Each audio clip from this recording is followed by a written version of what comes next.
მე მგონი ნორმალურია. დღეს ხუთშაბათია და ჩემი გადაცემა ფაქტი მოვლენა კომენტარი ანალიტიკური საუბრები დემურ გერხელიძესთან ერთად. დღეიდან მე ყოველთვის ქართულთა დიდი გაერთიანების გვერდიდან წავიყვან ჩემს გადაცემებს და ფაქტობრივად ჩვენ გავერთიანებთ ყველა იმ შესაძლებლობას, რაც დღეისათვის გაგვაჩნია.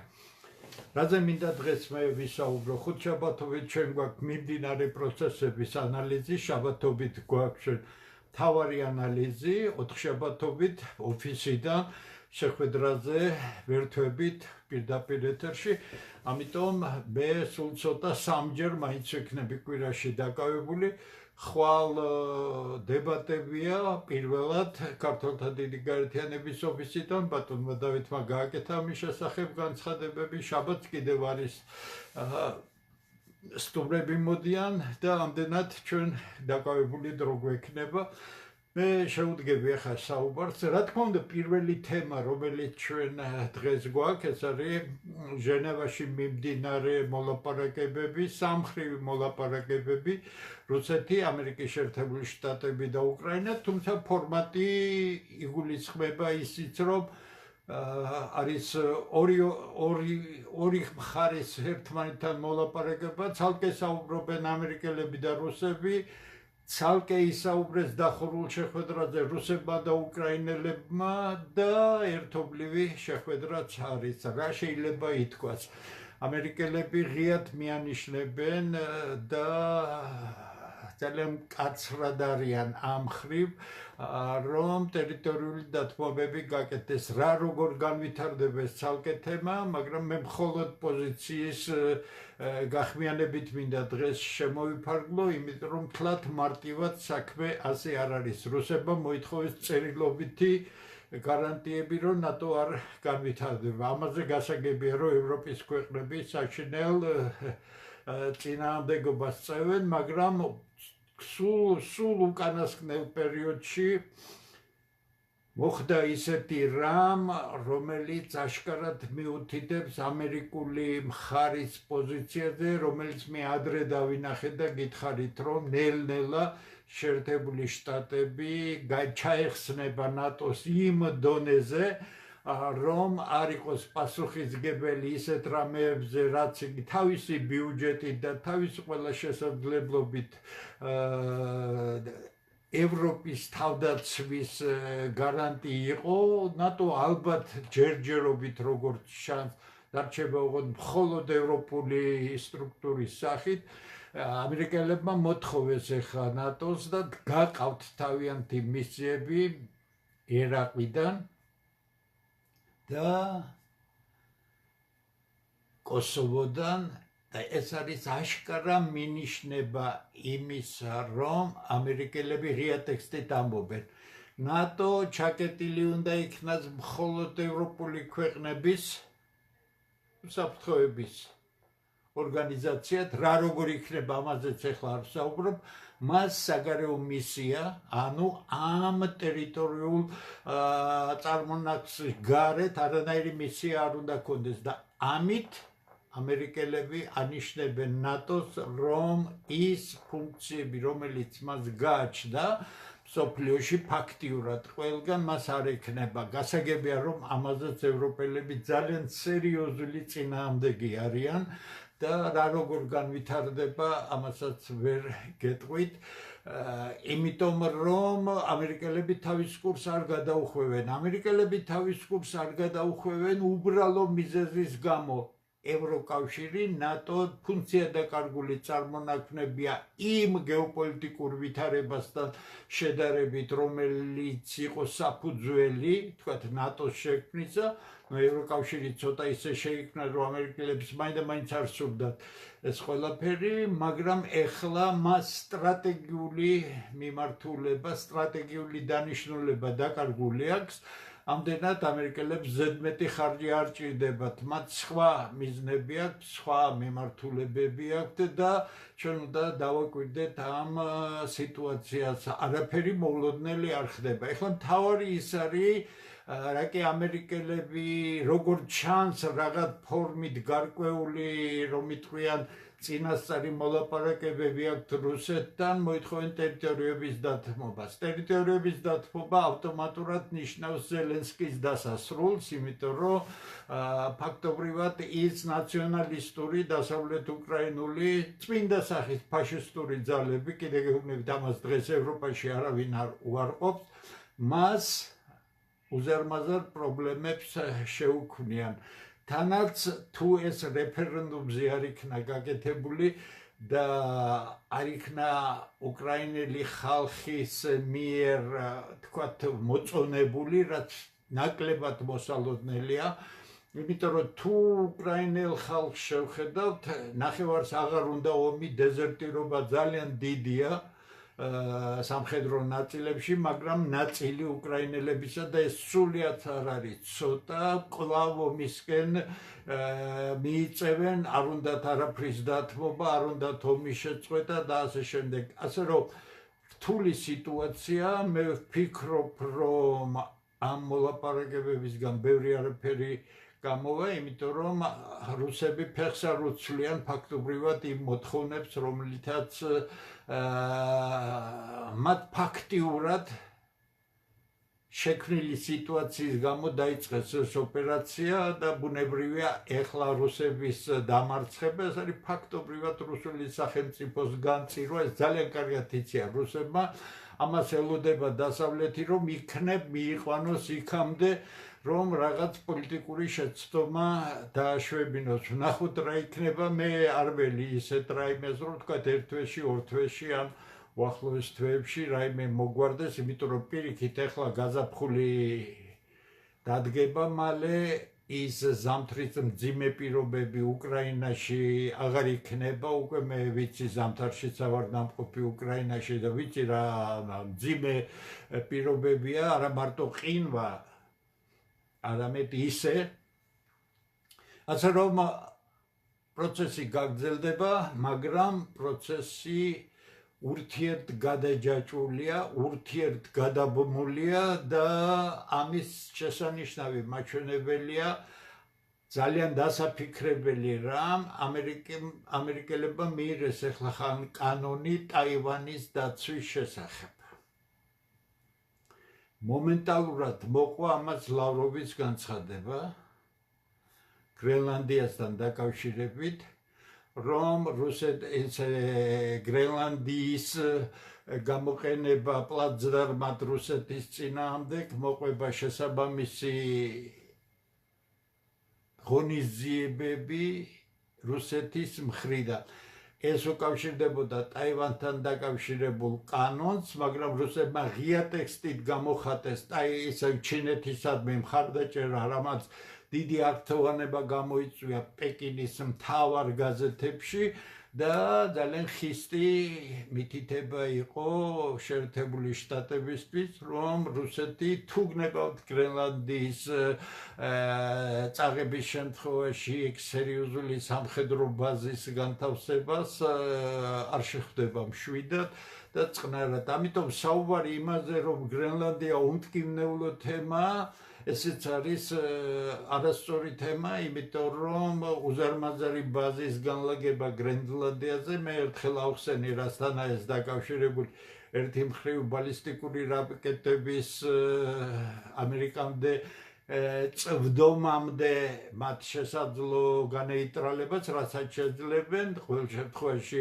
სად ამერიკა, იქ თავდაცვითი სისტემა და სად გრენლანდიაში განლაგებული თავდაცვითი სისტემები და ჩინელების მდგომარეობა, რომელიც გითხრათ სიმართლე, სრულიად მოულოდნელი იყო ჩემთვის, რომ ლამის შიგნიდან ააფეთქეს და ლამის გადატრიალება მოხდა, რომ არა შემთხვევით ერთ-ერთი გენერლის მიერ 2 საათით ადრე ინფორმაციის მიცემა სისათვის, სიდღეს არ იქნებოდა და ფაქტობრივად ჩინეთი იქნებოდა აბსოლუტურად მარიონეტული ხელისუფლების გავლენის ქვეშ. რა შეასაქმე, ჩვენ დაუკვირდით ერთ რაიმეს.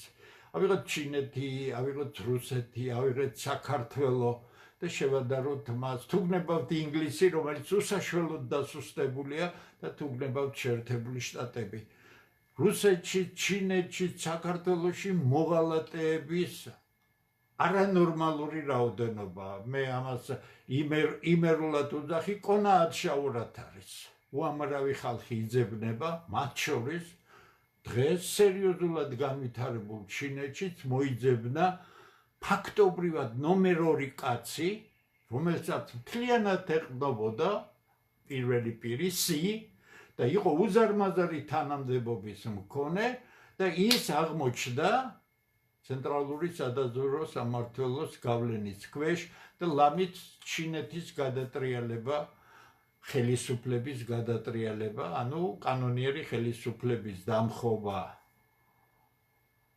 მოახდენინეს ლამის, მართალია ეს სიტუაცია განეიტრალდა, მაგრამ პრობლემა არ განეიტრალდა. თუ გახსოვთ ჩემი წინა გადაცემები, მე ყოველთვის საუბრობდი იმაზე, რომ ჩინეთი ჩვენ არ ვიცით არაფერი. მე რა კი ვერსად მივაგენი საქართველოში ჩინეთის სპეციალისტ, რომ რაღაც კონსულტაციები გამივლო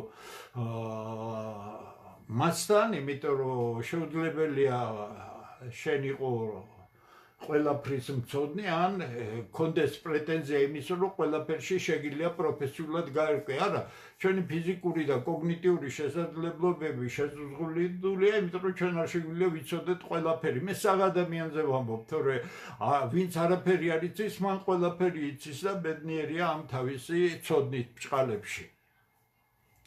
მე მომიწია ჩინეთის შესახებ ერთი-ორი სერიოზული მონოგრაფიის დაკითხვა. არის რუსეთში ასეთი ჩინეთის სპეციალისტი ვავილოვი, რომელიც დიდხანს ცხოვრობდა ჩინეთში, მართალია ახალგაზრდა საშუალო თაობის კაცია, მაგრამ ჩინეთში დიდი ხანი ცხოვრობდა, ძალიან კარგი სპეციალისტია, მას გადაცემებიც აქვს, თავისი ბლოგი აქვს, წიგნებით შესანიშნავი აქვს, ძალაუფლება ჩინეთში და ასე შემდეგ. მე ბევრი ვერაფერი, მაგრამ ჯერჯერობით 2 მონოგრაფია მაქვს წაკითხული. მე გავერკვის ისე და ჩვენ არაფერი არ ვიცით ჩინეთზე, შემიძლია პირდაპირ გითხრათ. ჩინეთი ისეთივე ჭრელია, როგორიც არის სლავების სამყარო. რუსეთი, როგორც სლავური ქვეყანა, პოლონეთი, აქეთ აღმოსავლეთ ევროპის ქვეყნები იმდენად მრავალფეროვანია და იმდენად ნაკლები რამ აქვს საერთო, ზუსტად იგივეა ჩინეთში. ჩინეთის ყველა მსხვილი პროვინცია ეს ცალკე ელიტა არის, ეს ცალკე მენტალური კონსტრუქცია, მაინც არ უყვართ ერთმანეთს, ამიტომ მე, როდესაც ამ ყველაფერში გავერკვე, მივხვდი მთავარ რაიმეს ჯერჯერობით ჩინეთისთვის თქმა იმისა, რომ ეს არის ერთიანად მონოლითურად შეკრული სახელმწიფო, ანუ მას ყავს ელიტა ერთიანი, არა, ელიტებია. ამ ცოტა ხნის უკან, რამდენიმე წლის უკან სიმ წარმატებით გაანეიტრალა შანხაის ელიტა, რომელსაც შანხაელ კომკავშირლებს უწოდებდნენ, აი როგორც საბჭოთა კავშირში იყო და მერე პოსტსაბჭოთა სივრცის კომკავშირლები, რომლებიც დასავლური ორიენტაციისკენ იქაჩებოდნენ და საყრდენი იყვნენ გარეძალებისა, ისევე როგორც დღეს გვყავთ ვითომ დასავლური ორიენტაციის საცოდავი ადამიანები, რომლებიც ესე იგი სასწაულ ინტელექტუალურ კრიზისში არიან, ახლა გადავხტები უბრალოდ და ამ ინტელექტუალური კრიზისის საუკეთესო მაგალითია რაღაც სასაცილო დებატები, რომ მოაწყო ახლა პრემიერ-მინისტრმა და დაიჯინა იქ ოპოზიციის ბჭყალებში ვიღაც 4 წარმომადგენელი. აქედან საკმაოდ დასაკოვანი ხალხიც და აღმოჩნდა, რომ ამ ხალხმა უბრალოდ საკუთარი თავი გაიბითურა კაცთან, რომელიც იმ თემაზე, რა თემაზე საუბრობდა განათლების შესახებ, უსაშველოდ შორსაა. კობახიძე მაქვს მხედველობაში, ხო? მაგრამ აი ასეთი კომკავშირლები იყო, ძალიან სერიოზული ელიტა შანხაიში. მერე იყო, როცა ყრილობის დროს დაიჭირეს, იქვე დარბაზიდან გაიყვანეს, უფრო სწორად პრეზიდიუმიდან გაიყვანეს ერთი ცნობილი ჩინელი მოღვაწე და ასე შემდეგ და ასე შემდეგ. და რა უჩვენა ამ ბოლო გადატრიალების ცდილობა? ჩინეთი მოწყვლადი სახელმწიფოა. პოლიტიკურად მოწყვლადი სახე. თავი რომ მოიკლას დღეს რუსეთმა, თავი რომ მოიკლას ჩინეთმა და მთელმა მსოფლიომ, ის ამერიკაში ხელისუფლების გადამტრიალებელ ძალებს ვერ შემოიკრებს და ვერ დააყენებს შიგა გადატრიალების წინაშე ვერც ამერიკას და ვერც ინგლისს. აი ეს არის ის ანგლო-საქსური განსხვავებულობა, რომელიც აძლევს ამ სახელმწიფოებს უკვე 200 წელზე მეტი დომინირებული იყვნენ მსოფლიოში.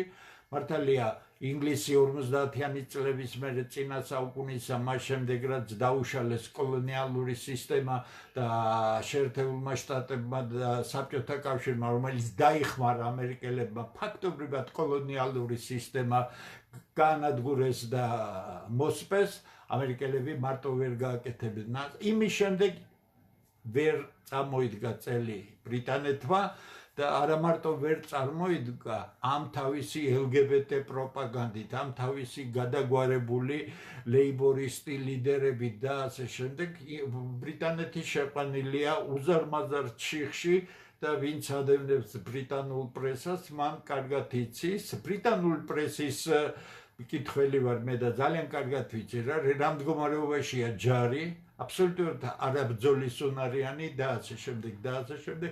ფაქტობრივად ბრიტანეთი როგორც სახელმწიფო მოშლილია, იმიტომ რომ ნახეთ თქვენ პრემიერ-მინისტრებს როგორც ცვლიან, განაგებს ბრიტანეთს Mi-6 სინამდვილეში, Mi-6-ის პატრონი კი დამალულია, ცნობილი გვარები არიან, ეგრეთ წოდებული შიდა ღრმა სახელმწიფოს სახით და ასე შემდეგ, მაგრამ მისი გადატრიალება აბაათით ეცადოს ვინმე თუ გამოვა.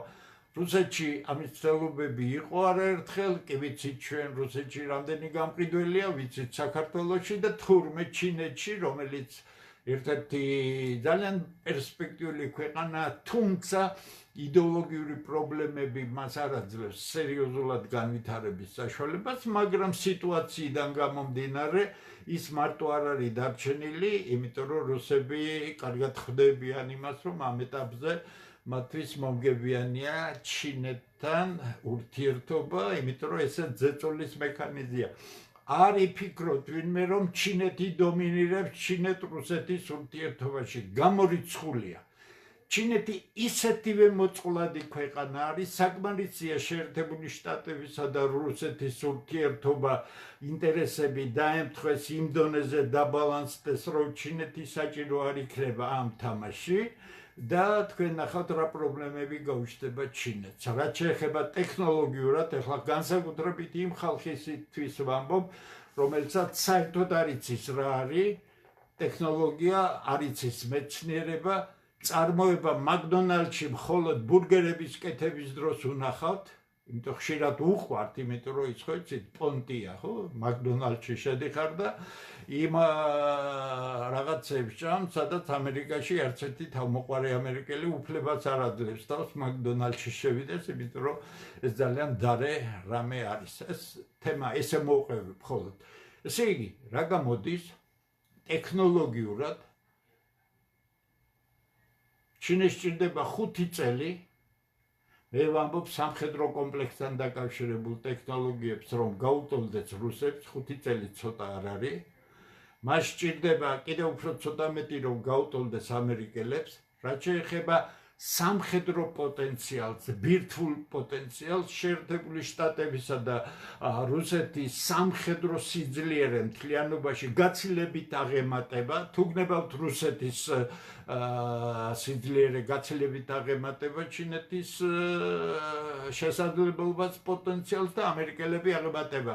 ამერიკელებსა და რუსეთს თუ შევადარებთ ჩვენ, დღეს რუსების უპირატესობა არის მხოლოდ სტრატეგიულ იარაღში, მაგრამ სხვა მხრივ ეკონომიკის თვალსაზრისით, ტექნოლოგიებით და ასე შემდეგ და ასე შემდეგ, ამერიკელები რა თქმა უნდა რჩებიან ჯერჯერობით ლიდერ ქვეყანად, მაგრამ რუსებს სულ ცოტა 10 წელი ჭირდებათ იმ 90-იანი წლების ჭაობიდან და გრებიდან რომ გამოვიდნენ და ყოველ შემთხვევაში მეორე მსოფლიოში სამეცნიერო სახელმწიფო გახდეს. ეხლა ჩინეთი ხდება ნომერ პირველი სამეცნიერო სახელმწიფო, ამერიკელებზე წინ იქნებიან მალე თუ ასე გაგრძელდა და კიდევ კვლავ ცდილობა არ იქნა რაიმე გადატრიალებისა. რუსეთს გითხარით იმისთვის, რომ ის დაკარგული პოტენციალი აღიდგინონ, დაახლოებით 10 წელი ჭირდება. თქვენ წარმოიდგინეთ, რამხელა უნდა იყოს დანაკარგი, როდესაც თუ გნებავთ ამ პრეზიდენტის დროს, რომელსაც კაი პრეზიდენტს უძახიან ვითომ რუსეთისთვის, პუტინის პრეზიდენტობის პირობებში უკვე 25 წელია, ხო? რუსეთი დატოვა 300,000-ზე მეტმა მეცნიერმა. ეხლა შეინიშნება რაღაც ტენდენციები უკან დაბრუნებისა, იმიტომ რომ სამხედრო კომპლექსი ძალიან მაგრად თამუშავდა, ხელფასები ძალიან მაგარია, მაგრამ ჯერ კიდევ 100,000-ზე, 200,000-ზე მეტი ადამიანი საზღვარგარეთაა. ეს არის სერიოზული ინტელექტუალური ძალა, სერიოზული მეცნიერები, თან ეს მარკეტინგის და იმ ქართული სიაფანტობების სპეციალისტები კი არ არიან, ეს არის უძლიერესი საბუნებისმეტყველო, საინჟინრო სპეციალობების ძალიან მაღალი პროფესიონალები, რომლითაც გავსებულია დღეს ამერიკული ფირმები. ესე იგი, ეს წინააღმდეგობა და ლავროვის განცხადება, ხისტი განცხადება ამერიკელების მიმართ ძალიან სერიოზულად დასაფიქრებელია. გრენლანდიის ათვისებას თუ დაიწყებს ამას პასუხი მოყვება და მესამე ძალიან მნიშვნელოვანი მომენტი, რომელიც აბსოლუტურად მეჯერ არ მყოფნის ინფორმაცია, რაშია საქმე. ერთი მხრივ მიმდინარეობს ირან შეერთებული შტატების მოლაპარაკებები, ეს უშუალოდ ჩვენ პირდაპირ გვეხება. ამ დროს ამერიკელები თავიანთ ცნობილ საბრძოლო თვითმფრინავებს უცვლიან ბაზირებას და გადააქვთ აღმოსავლეთისკენ, ირანთან ახლოს. მოლაპარაკებები მიდის ირანსა და შეერთებულ შტატებს შორის, მაგრამ ირანი ღიად აცხადებს, რომ რაკეტები არ იქნება, რაკეტული სფერო არ იქნება დაკავშირებული ამ მოლაპარაკებებთან, იმიტომ რომ ეს არის სტრატეგიული თავდაცვითი საშუალება ირანისათვის, თუმცა ამერიკელები ამაში ძალიან მძიმედ აწვევიან და პირდაპირ ეუბნებიან, რომ მან უნდა მოშალოს ეს ყველაფერი. მაგრამ გაიპარა ასეთი ინფორმაცია ეს ამერიკელების მხრიდან და მე ვფიქრობ, აქ არის ყველაზე დიდი გამოსავალი. საუბარი მიდის იმაზეც, რომ ირანი ალბათ დათანხმდება და ირანში შეუშვებს ნავთობისა და ბუნებრივი აირის საბადოებზე ამერიკულ ფირმებს. ანუ მივედით იქ, საიდანაც ყველაფერი დაიწყო. რესურსების კონტროლი და ამ უზარმაზარი, რომ იტყვიან, ენერგეტიკული რესურსების თუ მთლიანად არა ნაწილობრივი წვდომაც კი ამ ეტაპზე ამერიკელებისთვის ითვლება ძალიან მნიშვნელოვანად და მე ვფიქრობ, რომ ზეწოლის მთავარი ინსტრუმენტი არის სწორედ ის, რომ ირანმა გააღოს კარები და ფაქტობრივად ის რის გამოც მოხდა ირანის ლეგიტიმური ხელისუფლების დამხობა, ჯერ კიდევ 50-იანებში მოსადიკის პრემიერ-მინისტრის აბსოლუტურად ლეგიტიმური კაცის მოკვდინება, ეს სწორედ იყო ნავთობკომპანიების დაკვეთით, იმიტომ რომ მაშინ დაიწყო ნაციონალიზაცია და ამ დროს ირანის შახის ირანში აბსოლუტურად ყველაფერში დომინირებდნენ ამერიკული კომპანიები. დიახ, ნავთობკომპანიების დაკვეთით ჩამოაგდეს მოსადიკი და მოკლეს, შემდეგ კი იცით თქვენ როგორი რთული ვისადარება იყო შახი, მერე მოხდა რევოლუცია. ეს რევოლუციაც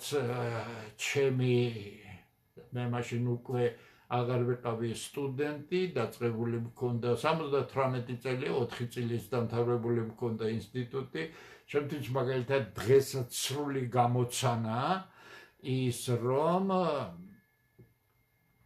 ხომეინი პარიზიდან სპეც თვითმფრინავით ვიღაცამ გადაიხადა ფული და ჩამოიყვანეს აბობოქრებულ ირანში და მოხდა ის რევოლუცია, რა რევოლუციაც შემდეგ ცნობილია, ამას სერიოზული გართულებები მოყვა. ამერიკული საელჩოს აღება იქ 285 დღის განმავლობაში მძევლები აყვანილი და ასე შემდეგ და ასე შემდეგ. ესე იგი ვიღაცამ დაპირისპირებულმა ამერიკულ მხარესთან ვინ იქნებოდა დაახლოებით შეიძლება ამის ვარაუდი, სრულად უზრუნველყო პარიზიდან ხომეინის ჩაყვანა ირანში და ის ცნობილი რევოლუცია, რომელიც მე ფაქტობრივად საათობრივად ყველაფერი მახსოვს რა როგორ მოხდა. მოკლედ დიდი პოლიტიკა ძალიან არეული რამეა, ძალიან რთული რამეა და ასე რომ ჩვენ მხოლოდ დაკვირვება გვჭირდება ყოველგვარი ემოცია პოლიტიკაზე საუბრისას, რაიმე ემოცია, რაიმე სიმპათია, ანტიპათიის გამომჟღავნება არის ძალიან არასერიოზულობა და დილეტანტიზმი, ჩვენ გვაინტერესებს თავარი რამ იმდენად რთული ვითარება, განსაკუთრებით ამ ირანთან დაკავშირებით და ირანი იმდენად ახლოა საქართველოსთან, რომ ჩვენ სერიოზული საფრთხე გვემუქრება. საფრთხეს მე რაში ვხედავ, არც ამას არ დაგიმალავთ, როგორც კი ამერიკელებმა ამ ცოტა ხნის უკან, როდესაც შიგა არეულობა მოაწყვეს ირანში გარედან, სპეციალურად დააგდეს ირანული ვალუტა ქვემოთ და იქ თითქმის 1000-ობით ცენტრალური სადაზვერვო სამსახურის აგენტები, რომლებიც ძირითადად განადგურებული იყვნენ, იარაღით ხელში გამოვიდნენ, ვითომ ქუჩის დემონსტრაციები იყო. აი მაშინ, როდესაც საფრთხე იყო, რომ ირანს დაარტყამდნენ, წარმოიდგინეთ თქვენ ნატოს წევრმა ქვეყანამ თურქეთმა, საუდის არაბეთმა, ამერიკის უპირველესმა მოკავშირე ქვეყანამ, კატარმა, ყველამ უარი თქვა, რომ მათი აეროდრომები არ იქნებოდა გამოყენებული ამერიკული თვითმფრინავების მიერ. როგორც კი საქართველოში პირველი ამერიკული თვითმფრინავი დაჯდა, რამდენიმე 2 კვირის წინ ალბათ, ხო? მერე კიდე იყო 2. იმავე წუთში აზერბაიჯანმა გააკეთა განცხადება, რომ აზერბაიჯანის ტერიტორია არ იქნებოდა გამოყენებული ამერიკელების თვითმფრინავებისთვის ირანზე დასარტყმელად. რატომ? ამერიკელების მიერ აზერბაიჯანის და საქართველოს აეროპორტების გამოყენება სამხედრო მიზნებისთვის ნიშნავს ირანიდან საპასუხო სარაკეტო დარტყმებს და ეს დარტყმები რამდენად საშინელია 12 დღიანი ომის დროს თავის თავზე იწვია თითქოს ძლიერმა ისრაელმა და რომ არ შეწყვეტილიყო ის ომი, რაც ამერიკელებმა მოახერხეს და სწრაფად შეწყვიტეს, ისრაელი დღეს საერთოდ როგორც სახელმწიფო არ იქნებოდა, იმიტომ რომ მას სრული განადგურება ჰქონდა. ამიტომ როდესაც საქართველოს ასეთი საცოდავი ხელისუფლება ყავს და აქ ვერ გაიგებ რა პოზიცია უჭირავს ამათ უნდათ ერთდროულად ყველა სკამზე იჯდნენ. ერთი და ორი სკამი კი არა, თუ რაიმე სკამი მოაზრებადია, საქართველოს ხელისუფლებას უნდა ყველა სკამზე იჯდეს. ყველა სკამზე ჯდომა არ შეიძლება, მე საპირისპიროდ ამ ყველა სკამზე ჯდომისა შევთავაზე. ის რაც არის ერთადერთი გამართული პოლიტიკა, არც ერთ სკამზე არ იჯექი, იყავი მეუმხრობელი, მიხედე შენ ქვეყანას, აგრძნობინე ყველაც, რომ საქართველოდან არც ერთ დიდ სახელმწიფოს საფრთხე არ ემუქრება. ეს არის ღია ტექსტით თქმა იმისა, რომ ამერიკელებს ეტყვი, რომ შენ არ იქნები რუსეთის მხარეს და არ იქნები მასთან ერთად ამერიკის ინტერესების საწინააღმდეგო. თუ ზარმაზარი ინტერესები აქვს, ამაზე ცალკე მე არაერთხელ მისაუბრია, ახლა არ გავჩერდ. შენ ასევე ღია ტექსტით, ისე რომ ამერიკელებმა ზუსტად იცოდნენ, რუსებს ეუბნები, რომ შენ არ იქნები ამერიკელებთან ერთად რუსეთის წინააღმდეგ და საქართველოდან რუსეთს არ ემუქრება საფრთხე. სხვა არაფერი არაა საუბარი. ისევე როგორც ჩინეთისთვის ჩვენ არ ვიქნებით, რა უნდა ვქნათ? ჩვენ ვაკეთებთ იმას, რომ გახსნილი ვართ ყველასთვის, ჩვენ ხედავთ ჩვენი სახელმწიფოს ძალიან სერიოზულ ფუნქციას, იმიტომ რომ საქართველოს თავისი მრავალსაუკუნოვანი მანძილზე პირველად მოექცა მსოფლიო პოლიტიკის ეპიცენტრში სამხრეთ კავკასიასთან ერთად, ახლო აღმოსავლეთთან, შუა აზიასთან ერთად, ხო? აქ სხვანაირი პოლიტიკა უნდა საქართველოს ხელისუფლებაში, მე ამას არ ვამბობ, არავითარი პიროვნული რაიმე გართულება არავისთან არ მაქვს ხელისუფლებაში, არ მაინტერესებს მათი პიროვნებები, მე მაინტერესებს მათ მიერ მიღებული გადაწყვეტილებები, რომელიც გითხრათ სიმართლე პოლიტიკური უბიცობის ტოლფასია. 13 წელია ოცნება არის ხელისუფლებაში და 13 წელი ჩვენ პოლიტიკური უბიცობის წინაშე ვდგავართ, თუ არ ჩავთვლით სეთურის ბრბოს, რომელიც ლამის ფის-ფისამდე გულაჩუყებული მზად არის დღედაღამ პოლიქრონიონ იძახოს. აი ეს სამი თემა უკრაინასთან დაკავშირებული, ჩინეთთან დაკავშირებული და ირანთან დაკავშირებული, სადაც სამივეგან არის რუსეთი, საქართველოს ჩრდილოეთი მეზობელი, ხას უსვამ. საერთოდ არ მაინტერესებს რუსები კარგები არიან თუ ცუდები არიან. ის არის მსოფლიოს სამი მოთამაშიდან ერთ-ერთი მოთამაშე. თუ შენ ზუსტად არ იცი რა უნდა რუსეთს, რა უნდა ამერიკას და რა უნდა ჩინეთს, შენ ყოველთვის იქნები ისეთი უსუსური, როგორც დღევანდელი საქართველოს ხელისუფლება არის. ამიტომ ყველაფერს დავაკვირდეთ, ჩვენ შეხვედრების საკმარისი გვექნება იმისთვის, რომ მე ჩემი თვალთახედვა მოგაწვდინოთ თქვენ, იმიტომ რომ მე ძალიან ინტენსიურად ვადევნებ თვალყურს. ეს პირველი ნაწილი. ეხლა მე მინდა უმნიშვნელოვანეს რამეს შევეხო, თუ რამდენად უსუსურია 13 წლიანი მმართველობა ხელისუფლებისა, რომელშიც დღეს არის ქართული ოცნება. ამ 2 დღის წინ ამერიკის ძალიან ცნობილ ჟურნალში დაიბეჭდა, დააკვირდით ეხლა რა თემას შევეხები. სტატია, რომელიც ეხება, თქვენ იცით ეხლა მილანი დამპეცოში, ანუ კორტინა დამპეცოში, ძალიან ცნობილ სამთავო კურორტში, იტალიაში მიმდინარეობს ზამთრის ოლიმპიადა.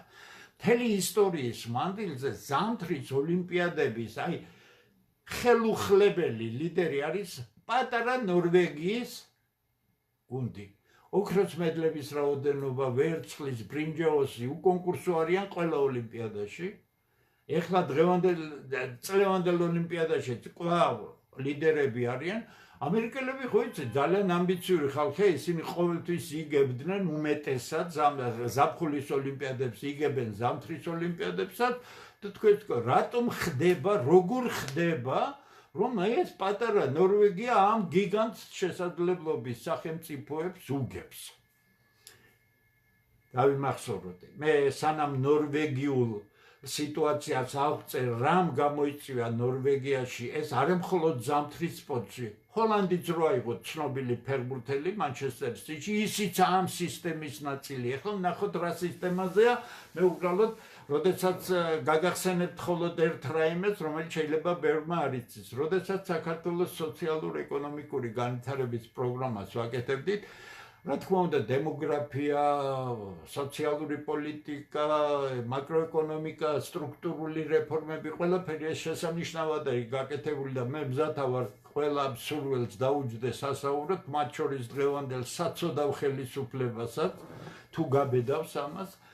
ერთ-ერთი უმნიშვნელოვანესი მომენტი, ნომერ პირველი სტრატეგია ქართული სახელმწიფოსი, ეს არის განათლება და მეცნიერება, იმიტომ რომ ბუნებრივი საშინლად გონება გახსნილობა ქართველი ახალგაზრდებისა გენეტიკურ დონეზე, სოფლში საუკეთესო განათლების სისტემის შემოტანის შემთხვევაში ამ ახალგაზრდებიდან რა პოტენციალს ჩამოაყალიბებს, ამაზე ცალკე თემაა, მაგრამ პარალელურად იმისა, რომ მარტო განათლება ხო არ არის, ჩვენ დავიწყეთ ბავშვთა სპორტულზე საუბარი და ქონდა შესანიშნავი პროექტი და არსებობს ეს პროექტი, როცა ქართული სახელმწიფო აკრიბავს ძალას და ამ საცოდავ ხალხს ნელ-ნელა გაუშვებს სახლში, ეს პროექტი რეალიზებული იქნება. რაზეა საუბარი?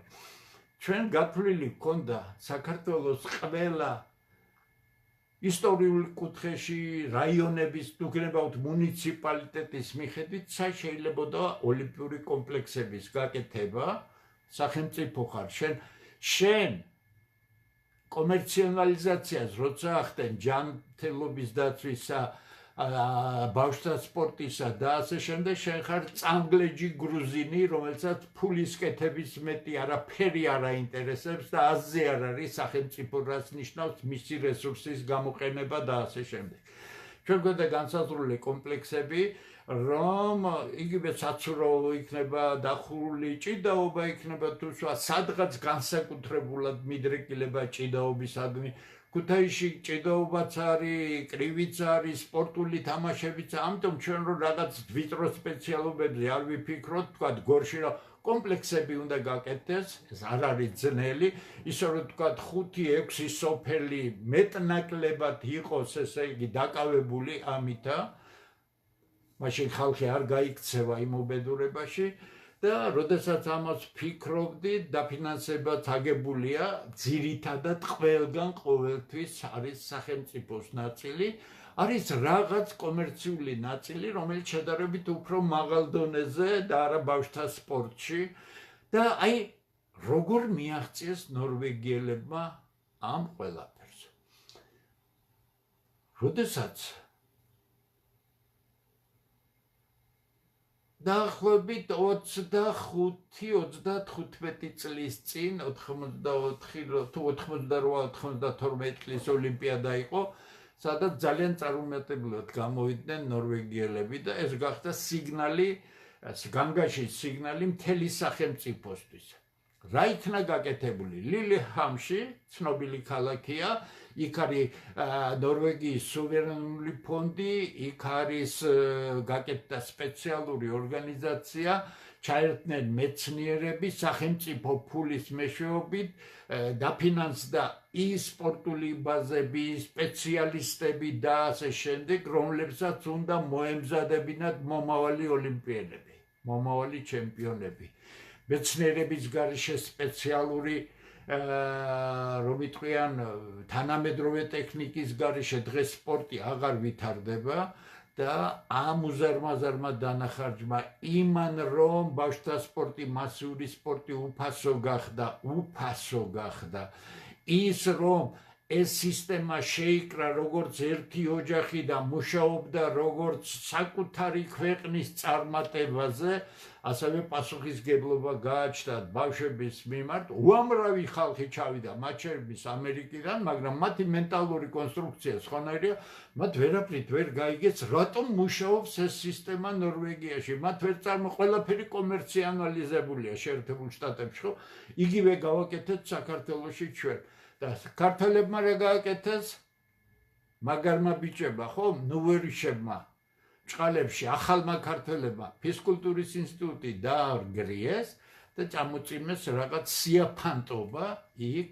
ვინ გააკეთა ეს? ხელისუფლებამ, ხო, სწორია. რომელმა ვინ არის შიგნით, ეხლა ვინ არის მფლობელი, მეასრეხარისხოვანია.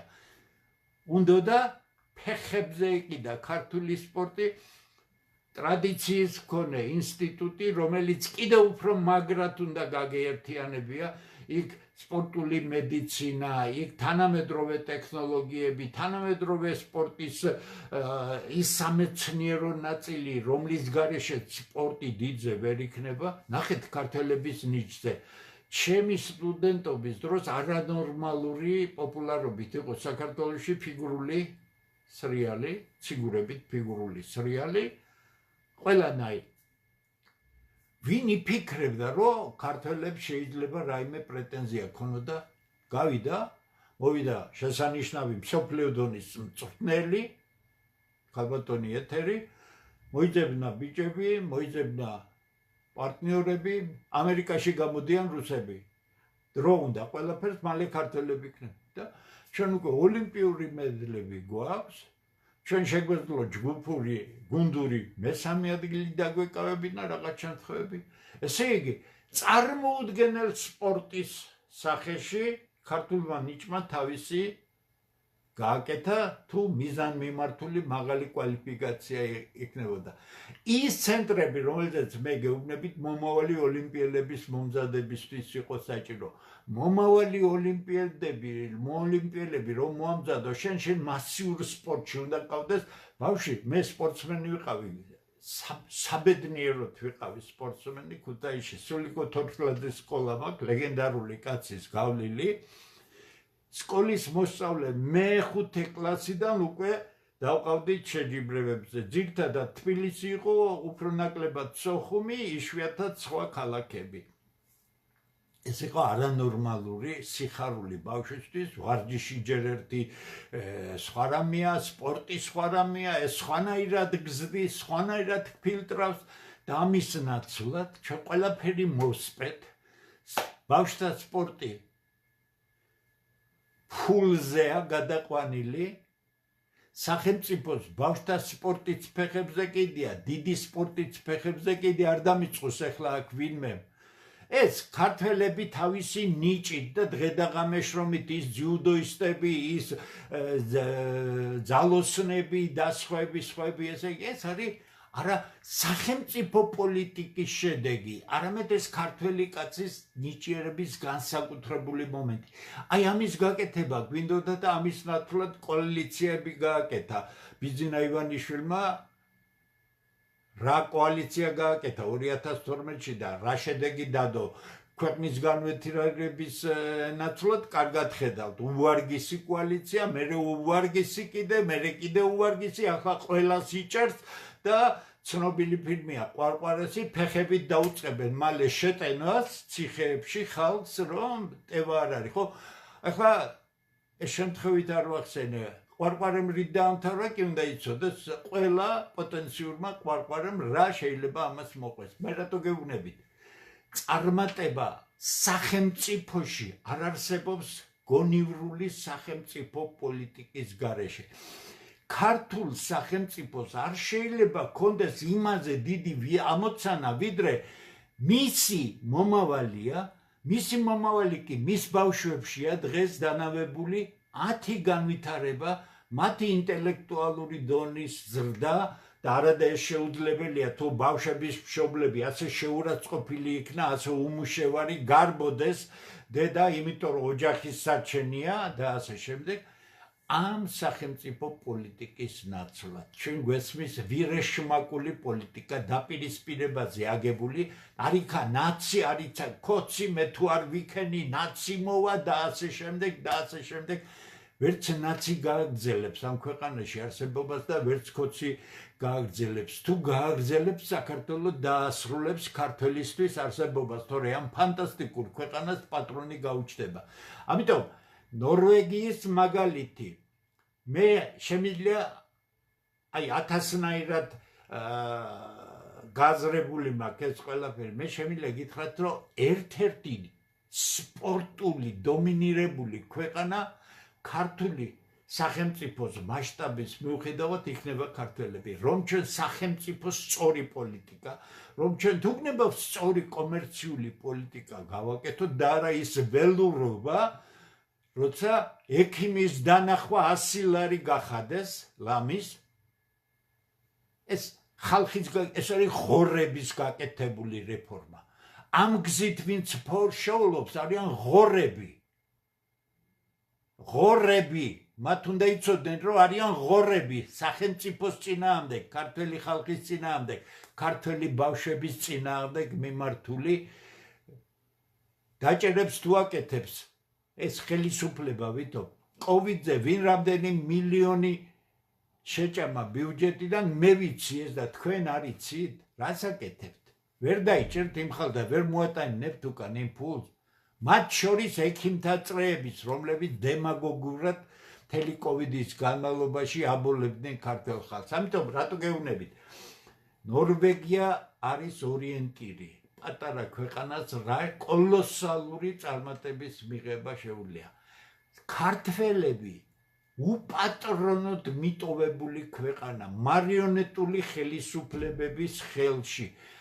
ახერხებენ იმას, რომ ოლიმპიადებს იმარჯვებენ, მსოფლიო და ევროპის პირველობაზე იმარჯვებენ, რაც საერთოდ რომ დაუკვირდა წარმოუდგენელი. ეს არის განსაკუთრებული ნიჭიერების ბრალი და ეს ასია, არა ურაპატრიოტიზმით ვამბობ, მე არა რაღაც ვაშა, არა, მე შეხება მქონდა და მაქვს ახალგაზრდებთან, თუმცა დღევანდელი სტუდენტობა ახლოსაც ვერ მივა იმ სტუდენტობასთან, რომელიც მე თავის დასაწყისში მქონდა, როცა დავიწყე სალექციო, იმიტომ სასწაული გონება გახსნილობა, ამას უნდა მოbrunება, ამას უნდა განათლება, ამას უნდა ჯანმრთელობა, ამას უნდა სპორტი და ჩვენ შეიძლება გქონდეს შესანიშნავი დაბალანსებული ქვეყანა ადამიანური ურთიერთობებით მოწესრიგებული. ამას ჭირდება პასუხისგებლობის ხელისუფლება. ამას არ ჭირდება ვირეშმაკული პოლიტიკის მიმდევარი ხელისუფლება, რომელიც რას აკეთებს კი ხედავთ. ცხოვრება თბილისში და საქართველოში შეუძლებელი ხდება და ამიტომ გარბიან საკუთარი ქვეყნის ხალხი. ჩვენ წინა კვირას ვიყავით თიანეთში. ყველამ ნახეთ ეს გადადა 7 შვილის პატრონს. იცით ვინც გახსნა ის შეხვედრა, ჩვენ უბრალოდ 7 შვილის პატრონს. იქამდე რომ მიიყვან, რომ საპროტესტოდ გაუხდი, შენ ხელისუფლება არ ხარ. შენ არც ადგილობრივი ხელისუფლება ხარ, შენ არ ცენტრალური ხელისუფლება ხარ, შენ ხარ κτამში ჩაძირული. ფულის ხვეტია ხალხი, რომლებიც საცოდავ ხალხს აბრიყვებენ იმ სეთურის დროს, რომელიც ჩაფსმამდე გულაჩუყებული შეხარის თავის ბელადს და უირა კაი პრემიერია და უირა კაი პრემიერია. თავზე გენგრევათ ქვეყანა. ამიტომ ქართველთა დიდი გაერთიანება ყველა საქართველოს. ჩვენი ქვეყანა არის უნიკალური ქვეყანა. ჩვენი გვაქვს სასწაული კულტურა. ჩვენ ვართ ძალიან ღირსეული, წარსულის მქონე ადამიანები, გაუტეხელი ადამიანები, რომლებიც ბოლო 33 წელია ძალიან დაამცირეს და შეურაცხყვეს. ჩვენ ყავს შესანიშნავი ახალგაზრდები. მათ შორის ის მოტყუებული, რომლებიც ვითომ 400 დღეა პარლამენტის წინ აპროტესტებენ. რაც აპროტესტებენ? ხელისუფლებას რო არ აწყობდეს, აგი ამდენი ხანი ვინ გაგაჩერებდათ მაგ, ხო? ესეც არ გინდათ გაიგოთ, არა გინდათ მოტყუებული იყოთ. შეხედეთ თქვენ ინტელექტუალურ ნაწილს, ვინც დაუჯდა კობახიძეს, რომელიც სუფთა პროფანია განათლების სფეროში. რა დონე იყო, თავზე დაიმხეს ყველაფერი და თქვენ ამათ ლექციებს უსმენ და თქვენგან პრეტენზია სად მიდიხართ, შინ მიდიხართ, არა? უტვინო შეიძლება იყოს ადამიანი, ვინც ასეთ ფანტასტიკურ ქვეყანაში ცხოვრობდეს და იმის ნაცვლად, რომ ეს ქვეყანა მოაწყოს,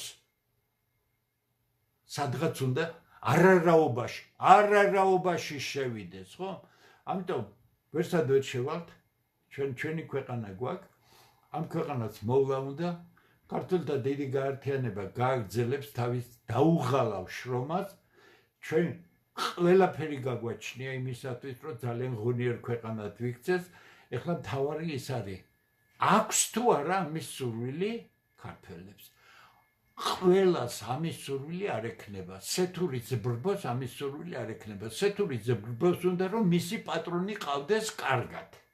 ჩვენ ქართველთა დიდი გაერთიანებაში გვინდა ჩვენი ქვეყანა, ჩვენი განვითარებული ქვეყანა.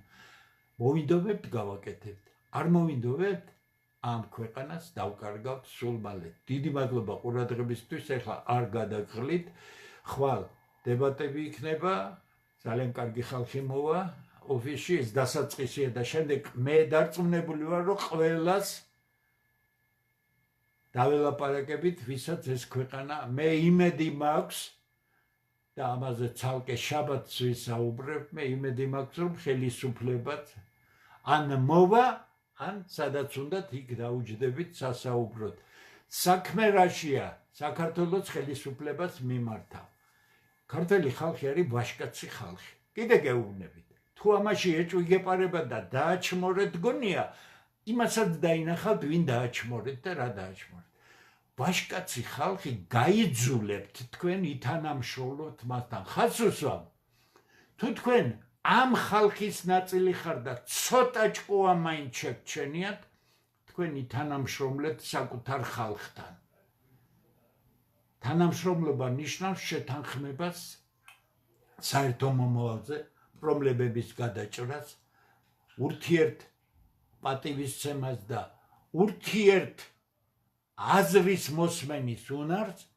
არ გინდათ საკუთარ ხალხთან თანამშრომლობა და გინდათ დააჯინოთ იქ და იდისკუსიოთ ვისთან.